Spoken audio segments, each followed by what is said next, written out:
Last year I hit the rails full-time for about 6 months. Things weren't working out back east, so I just left. I needed the perspective of being on the rails, and you could say I was running away, but I say I was running to someplace better, where I could live on my own terms. I'd done this before, but this time I brought a camera. I wanted to find out why other kids, people my own age, were traveling by freight, and what they get out of it. So this is the result, a collection of interviews and stories about the people who inspired me over those 6 months. Before, when I rode to the hobo convention in Britt, almost all the riders were old guys. I was interested in their stories, but couldn't relate to them. I had never ridden a steam train or been around before many of the railroads merged. This year, a bunch of dirty kids showed up. We had our own camp, called ourselves the Derail Kids, and maybe we weren't really hobos. But when it was over, we all got a ride to Mason City to catch the CNW up to Minneapolis. Oh, I'm on. Okay, so like 20,000 people want to catch out of Mason City on this fucking train right here, and supposedly probably there's a bull down there from what I hear. And you know how trains yeah, they're are gonna. Anyway. I know how trains are. Trains don't leave for. Oh, hi. That's some of those cheese. Trains don't leave for hours. That's not always the case, though. Sometimes they put the power right on and things that's out of there. Sometimes So it's we already missed it then. Sometimes it's there for 12 hours. So we missed it already then. No, we either missed it or we didn't. I'm just in no rush to go to the yard. You Right. know? Well, don't feel any pressure on our account. Never caught out with 19 people. I ain't never caught out with 19 people, and I'll bet you I probably never will in my life ever catch out with 19 people. You know, maybe I'll walk with 19 people down the yard, but I have very, very little confidence that me and 19 people are gonna get on a fucking boxcar in that yard over there. Unlike a lot of yards that are right next to the main line, it kind of goes off at an angle, and there's sort of a big section of forest, and if I remember right, I'm camera shy, a big gully in between the main line and... All right. I want you and Dave Little call the shots. Oh, I would say the suggestion to go just north on the main line where the hobos were saying the jungle. That sounds like a... So I think we should go back out to the road, walk that 3/4 of a mile that Collinwood told us to walk, and then come back into the yard. Because Collinwood told us that we needed to go to where the tracks cross the main road and then walk 3/4 of a mile, maybe a mile, up and then go into the yard, and that's where we should catch out. And we haven't even walked 1/4 of a mile now. You know, we need to go another 1/2 mile. I should find out where, because somebody's saying that they back the train out south end of the yard and then switch the unit, hook them up, and then they go. Let's find out that spot where they get those units switched up. The train's going to be behind it, and wherever they switch the units, that means they're going to park the train right there until they get the units up to the front. So wherever that is, I say we find out about midway where they hook up the units and hang out about where midway down the length of the train would be, so we can see the whole train and figure out where we're going to get on. And I looked down to see, or make sure I'm not shitting on my mud flap, and there's this spotlight coming under my ass, and I looked back and getting back into the flashlight, dude, watching me shit. And I'm like, you fucking sicko. I'm like, no, leave me alone. You know what he's on, watching the poop come out. Oh, that worker? Yeah, and they were sitting there, and then, like, the next, like, this worker comes over, so they all get quiet, and they all kind of hide, and he's the next car, and he just gets between the cars, and he's like, Miss the moment. Miss the moment. Now, go. Now it's gone. Gone and lost forever.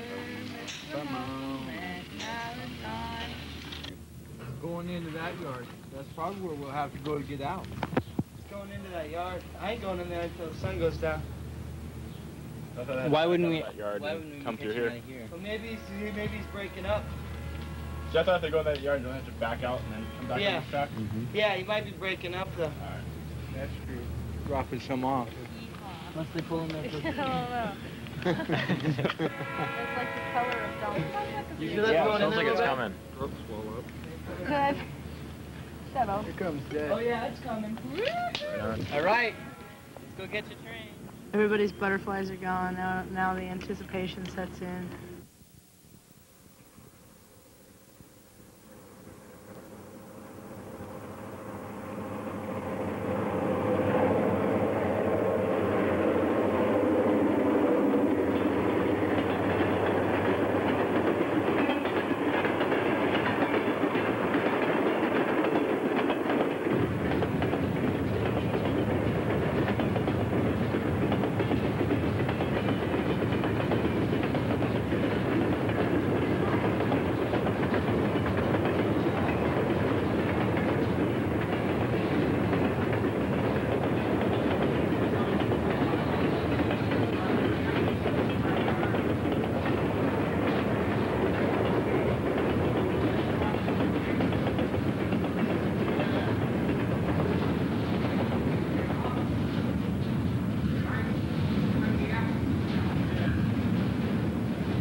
Listerine before?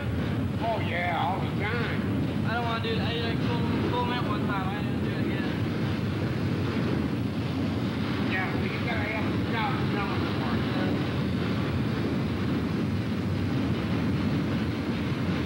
What's your name, bro? What's your road name? Thumbs up.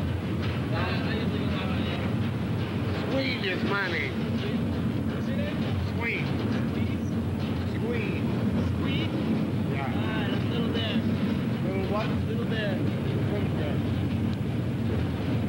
David. David? Yeah. You need Jay. Shoot by Jay. Yeah, we'll be in there in a little while. About 8 hours, 10 hours. No, less than that. You'll pick up speed. It's got 4 units on it now. Yeah. Good box. It's not a rattler. Yeah, is it all on the way up? Is this a rattler when it gets fast? Oh, yeah, it'll get a rocket. Oh, yeah. We got an empty box car on that ass. Sit down. 4 hours. See what they had? They had a bad wheel. They had what they call a hot wheel. Oh, Hot Wheel, did it glow? Yeah. I seen one glowing red at night one time. Yeah. They get hot. And then that's what happened. They had to pull that thing off of there. Minneapolis right now. Yeah, it's been a long while since I've been back. So I've been traveling all over.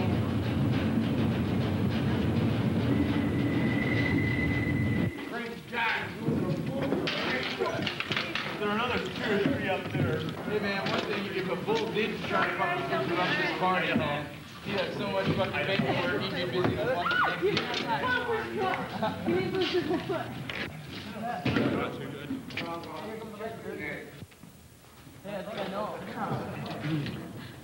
We ain't I get macho. You're I like- never, Macho. You're just like, what do I you do. You don't mean to, but you just like your whole Fuck. tone of voice and everything. It's just I don't know. like you get really macho when you're drunk. macho.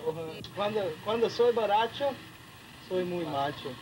I kind of like it, because then I'm not, you know, it's like I got some people to ride with now and shit, because, you know, I've ridden with some of the older tramps, and a lot of them I like and stuff, but it's like, I don't relate that well, as well with a lot of them as I do with a lot of the younger kids, because, I mean, shit, I'm a young kid myself. I mean, I'm only 23, and, you know, I grew up in the whole punk rock thing and shit, and, like, you know, most of these kids are all, you know, like, you know, punkers and shit, and, you know, living on the streets and everything. Why do you think they're out here?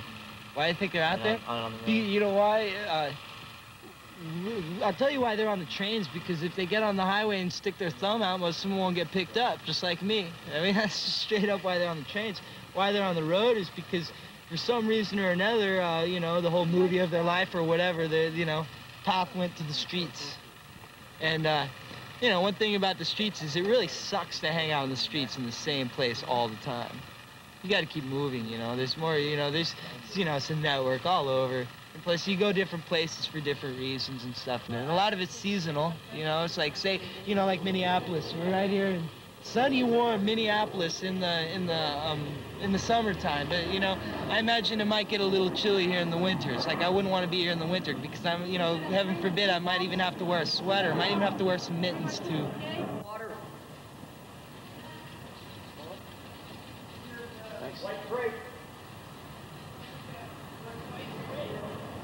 Is that flavored sparkling water beverage? Can I open it and taste it? Yeah, sure. I suppose.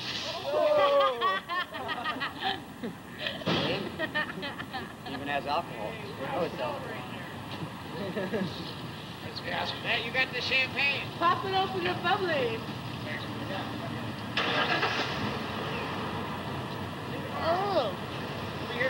Thank you. Thanks. Take care. Kaka. Thanks, guys. Have a good day.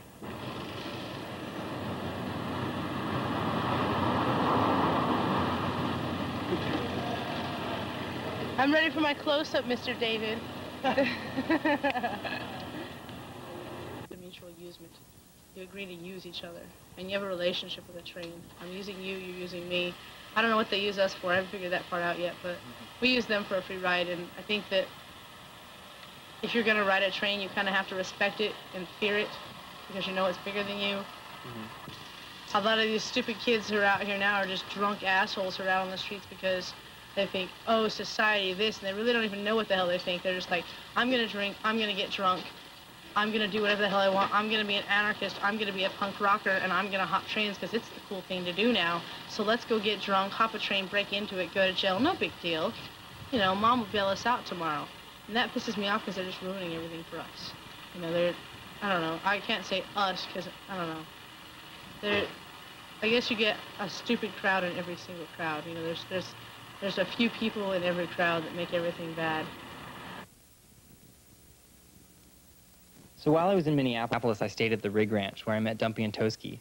I'd heard of Dumpy's legendary dumpster runs, making huge deliveries to some of the co-op houses in Minneapolis. He knows where the whole route is. If you want to like try to get up on a bike, and you can go with Toski, I'm gonna have to go over to Carrie's because Carrie's gonna give me some paves, and then I can swing over to Diego's. You guys can go dumpster dive and try to get away. Porque me voy, yo tengo cosas a hacer. Tú puedes ir con David y puedes ir los dos buscando basura, porque tú sabes los basureros aquí y puedes ir con él y puedes buscar y me voy a otra cosa para pegar mis cosas y si puedes buscar, porque tal vez voy a decir bien. Pregúntalo acá, Casa Verde. No, I'll come meet you guys here like maybe in about 2 hours or something like that. I'll go run down, do this, and then like feel up better, man. Feel less stressed out. All right. See you later. Es muy divertido viajar en tren de carga en México, pero también es muy, no sé, ¿se puede decir que es peligroso? Si tú viajas... ¿Ah? ¿Por qué? Porque hay gente que te roba. Lo que pasa, la economía de México es muy mala. Es bullshit, ¿no? Pero mucha gente también anda viajando para robar, ¿entiendes? Mucha gente viaja porque trae droga y también la mayoría de gente pues es de Sudamérica que quiere venir a Estados Unidos para el clásico sueño, el sueño de Estados Unidos, ¿no? Vivir en los Estados Unidos. Mucha gente viaja también en tren de carga de Sudamérica, de América Latina, de Brasil.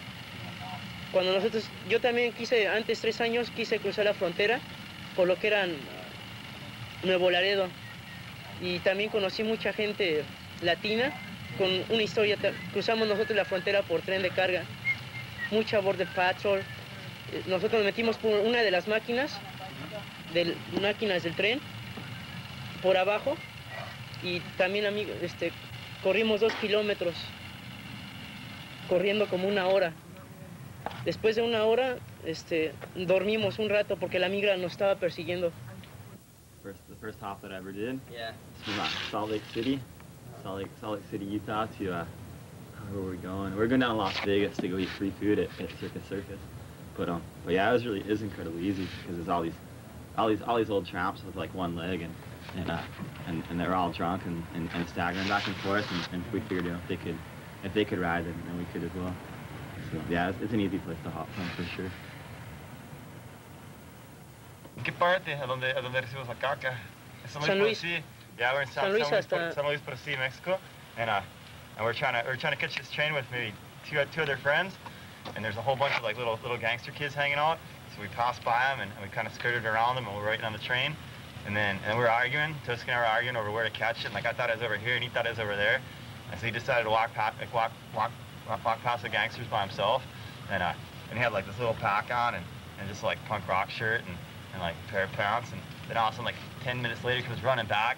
He got like this hole in his pants, like where they cut him with a knife, and like smelling like shit, and it's because like the gangsters like asked him for a light and then like popped him and like stepped in shit and then put shit on. Cuando me estaban robando, uno de ellos me pegó en la nariz, yeah. Y después otro me golpeó, y cuando yo vi blanco. Cuando estaba blanco me veía que me estaban quitando mi ropa, pero no entiendo, porque mi ropa es verdaderamente sucia. Mi chamarra era verdaderamente sucia. Y uno de ellos me tenía un cuchillo aquí, y uno de ellos pisó caca.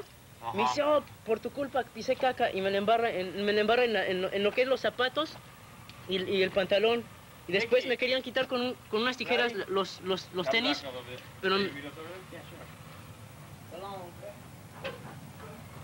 Después me querían ellos quitar los zapatos, unas botas, y no querían porque estaban llenas de caca. Y dijeron, no, las botas no, porque están de caca. Y eso, la caca me salvó. Salvó mis botas.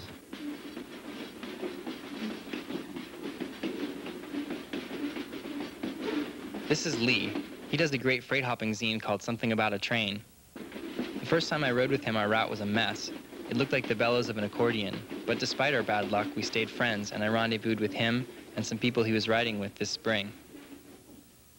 For me, being an anarchist, I see it as an anarchist thing that when you experience something good and fun and outside of the law and sustainable and adventurous and all the other good stuff that goes with that, that you naturally want to turn that on to other people if that means only a couple of friends, or if you want to do that in a wider sense. In the case of zines, it's definitely got a wider audience than just the people, you know, you're hanging out with or your friends. So there's the sense that, yeah, you're kind of putting this out there into the world as a thing to do. Again, to me, that would tie into that TAZ thing, the traveling autonomous zone. You know, you're really putting that out there as a practical way for poor people to get around. And in the circles that we all run with, I think that really, I know for me, bleeds over into the activist circles, people that are actively trying to change the world and make it a better place, but who can't afford to get around otherwise. So they go to actions, they go to rendezvous, they go to gatherings or first rendezvous, you know, anarchist conventions, activism of different kinds. That's something, you know, and maybe you could even make a case about people in our generation and in past generations kind of searching that out along with all the other Americans being very rootless and not having much culture. I think that's going to having more and more so, and so that's getting more and more homogenized. Rich there, historically rich, as well as currently rich about it, you know, homogenized, generic, gas and save America.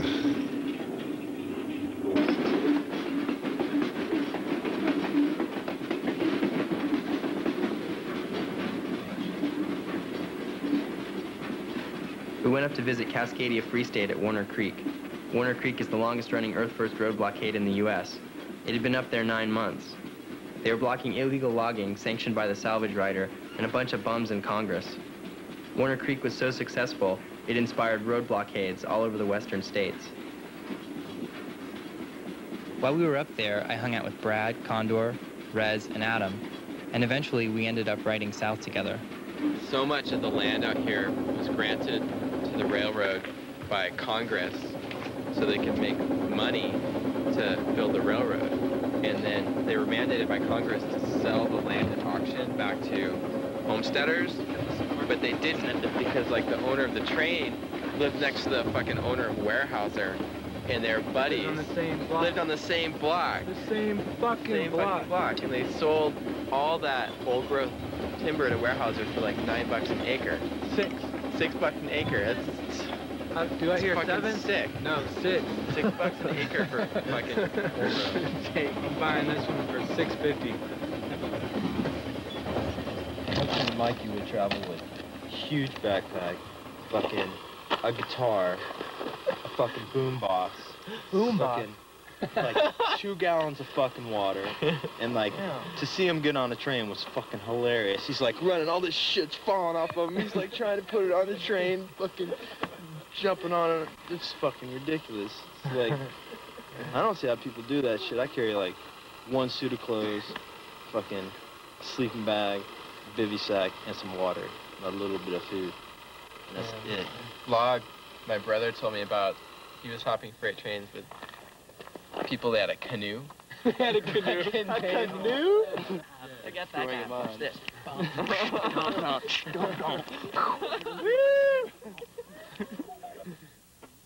I mean, what are you supposed to say about freight train hopping? It's you go in the yard, you get all stealth, you hide, you fucking wait for the right train to come, you jump on it, you fucking hide until you're out of the yard, you get there. It's pretty much like doing backwoods actions. Exactly. Yeah, pretty much like doing eco-defense. You got to be stealth. You got to break laws. Got to have fun. And sometimes you don't have fun. Yeah. Sometimes you like get arrested. And sometimes you get arrested. Yeah. Yeah. It feels good. Brad, you're kicking it. Damn, you're looking good. You're the new media slut, boy. Where's your Earth shirt? Yeah. It's really a way of redistributing goods. Like redistributing the goods, like from a company that doesn't even know they're fucking distributing the goods. Like the transportation, that's the product, and you're just hopping along for the ride. It's just like stealing. Yeah, I think the thrill of defiance is definitely something that is empowering, you know, breaking laws, taking back what is rightfully yours from corporate bastards, and not having to expend money on cars, on you know, paying for transportation, getting what you need for free, which is rightfully yours anyway. And that's like where I'm at. I probably wouldn't ride freight trains as much if I wasn't poor, you know. But I like the thrill of it, you know. But you know, this is our job here, and the freight train is our company car, you know. And this is our flag, you know, Americans. Today is the 4th of July. Oh yeah. 4th of July. 4th of July at Warner Creek. Yeah, and so I should due respect. Oh shit.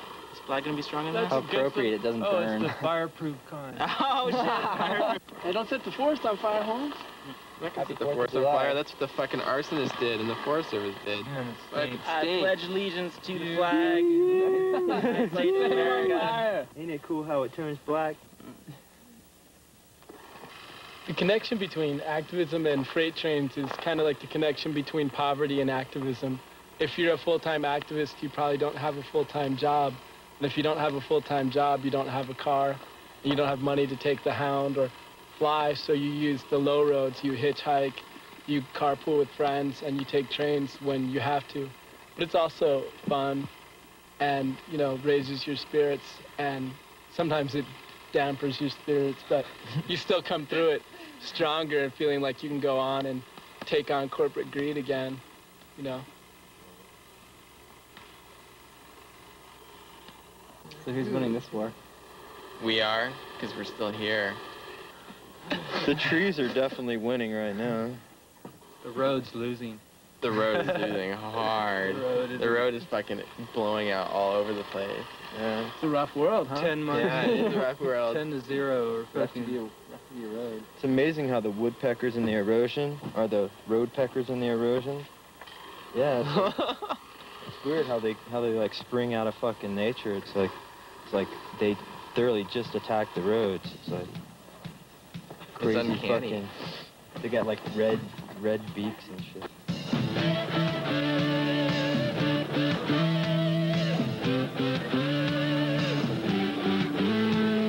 White man came across the sea. He brought us pain and misery. He killed our tribes. He killed our creed. He took our game for his own need. We fought him hard. We fought him well. Out on the plains, we gave him hell. But when it came to much for free, oh, will we ever be set free? Riding through those clouds and barren wastes, galloping hard on the plains, chasing the redskins back to their holes, fighting them at their own game. Murder for freedom, the stab in the back, women and children are cowards attack. Run to the hills, run for your lives, run to the hills. Look at the sun. You got the camera on. Look at the sun. What am I doing? Okay. I No, can't where are narrate you that. guys? Where are you? We're in Wilmar, Minnesota. We went 3 hours the wrong way from Minneapolis. and- down. Yeah, towards the west, and it's really cold, and everybody ate half their train food already. And right here, they told me to look at the sunset, right, for that, and I totally thought he had a camera that took pictures. I was waiting for him to take the picture. I didn't know he had a video camera. That's funny. There's Seven's head. She's looking out. It was a really pretty sunset, and this is us in the Chicago train yard because... Oh wait, it's not Chicago. We're getting on the train to go to Chicago. Okay, this is in the lacrosse train yard. We're getting on the junker to go to Chicago. How come the camera person didn't get on the Yep, okay, there. And what lake or river is this? This is the Mississippi. Yeah, see, I can't narrate this. This was so long ago. There's Karen. Karen is a beautiful woman. Have you seen her since? Oh, wait a minute. She did beet harvesting and came back and stayed with us. There's Seven's big floppy arms. And there's that guy Monkey looking back. That guy can climb a tree like no other. There's Jeff giving the medal sign there on the back of the train. Yeah, I remember this part. It was really pretty. What'd you do in Chicago? Oh, what was this? This is the lacrosse train yard because we got off the train after the big electric storm and we were all soaking wet. We could wring our clothes out, so we took a nice 4 or 5 hour nap and dried out our clothes. Wet, cold train. Oh God, it was so bad. Thunder and lightning. And I had a t-shirt and shorts on, and I was just laying there on top of coal being rained on. Why'd you go? Because I wanted to go to, because I tried to go to Resist and Exist and have fun, and that was just complete and total bullshit, and I wanted to give another try to a festival and see if people could actually get together and get along. I went to a couple of really cool workshops, and everybody cooked meals together, and they made puppets for demonstrations and made a point without having to go completely crazy and go all rad. Going all rad. No, Active Resistance was great because there wasn't any punk rockers there. It was just a bunch of really cool people hanging out. Where was it? It was in Chicago. It's fun. And they had warehouses for you to sleep in, so you wouldn't have to go get arrested sleeping under bridges and be cold and get eaten by mosquitoes. How many people do you think rode out to Active Resistance, like on trains? I think a lot did. I don't know, maybe 50, 60? That's 1/10 of the people who made it here. Why do you think so many activists are riding trains? Because it's free, because you don't have to pay money into a transportation industry. Greyhound is expensive and it sucks. And freight train hopping is just safer than hitchhiking. Hitchhiking also kind of sucks too, in my opinion. What am I doing here? Right now, security. Yeah. I'm being That's really bad. Security. What's your job here? Keep this place pretty much free of the man and free of any troublemakers. It's for Active Resistance? Yeah, for those wacky anarchists that think they're going to change the world. So what brought you to Active Resistance? To meet a lot of like-minded people, I guess would be the thing, and to meet up with a bunch of friends and maybe learn a thing or two at the workshops. And I hate looking at the camera. Okay.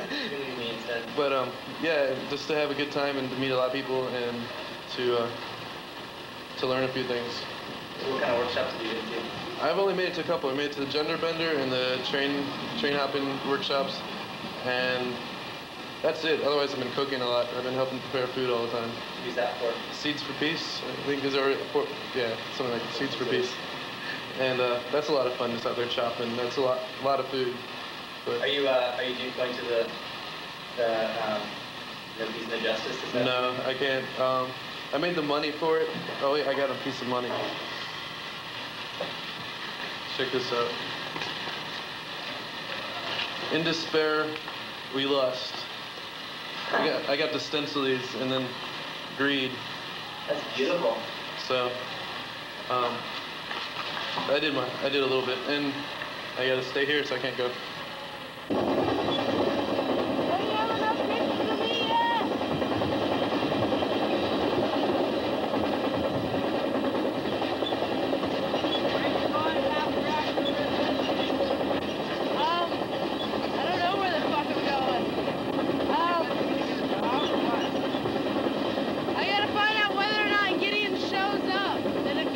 Show up, I'm going to the East Coast, and then if Giddy does show up,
back in that little tiny island right there, there's enough room for a garden, for a fire pit. There's always shade right there. What was your first train hop? Plum River. I was like, I want to hop a train really bad, so we got out when we were in San Francisco, and two of my friends were like, we were going to New York, and two of my friends were like, let's go hop a train. I was like, I don't know, blah, blah, blah, blah. I don't know, we hopped from Oakland out to Roseville, all the way up to Eugene, and we were gonna hop the High Line across, but I don't know, I can't remember what happened. I just didn't end up going. I've never been on the High Line yet. But I hate this, David. Why? Because I feel stupid.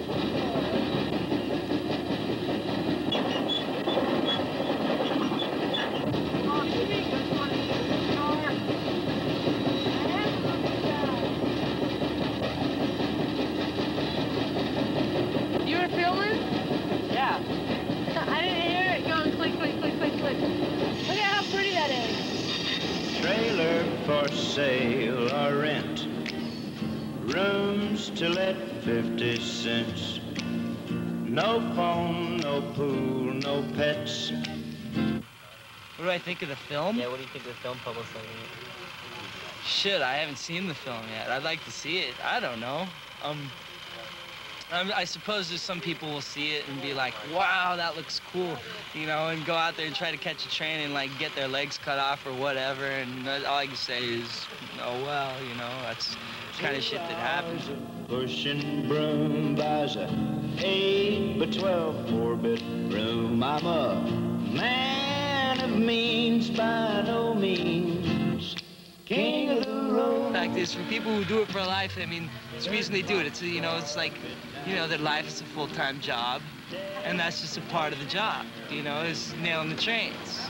It's like the gypsies, they keep moving. If they stay, you know, the gypsies say that, you know, if they stay anywhere too long, then their magic runs thin, you know, their magic stops working if they stay anywhere too long, so they got to keep going to keep their magic, you know. It's like the magic won't work unless you keep moving. Man of means by no means, king of the road.